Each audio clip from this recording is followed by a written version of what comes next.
تعد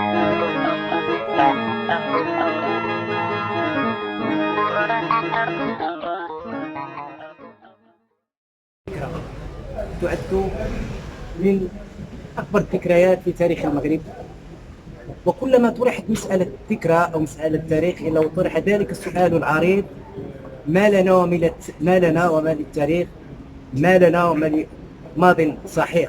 أقول: لو لم يكن رب العزة عز وجل يعرف ما للتاريخ وما للذكرى من وقع، ما كان يذكرنا في القرآن. يقول: ذكر ويعطينا أساطير الأولين، أولئك الذين قالوا عنها أساطير الأولين.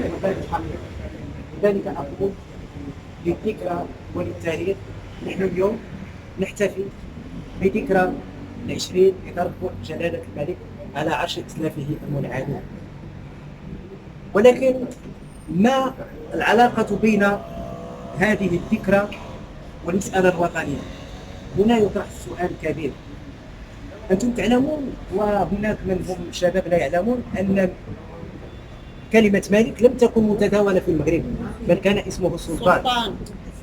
وحينما بدأت الحركة الوطنية كان لها هدفان، وطرحت مسألتان أساسيتان: هو تغيير اسم السلطان الذي كان يعد اسما ماضيا من الماضي لأن يصبح اسمه الملك، ثم الاحتفال بعيد العرش على اعتبار أنه هو الأساس الذي سيجعل ذلك المستعمر يعرف تلك العلاقة بين العرش والشعب.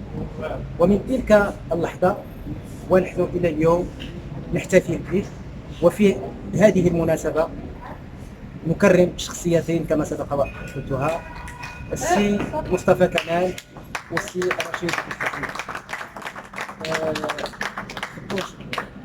شكرا.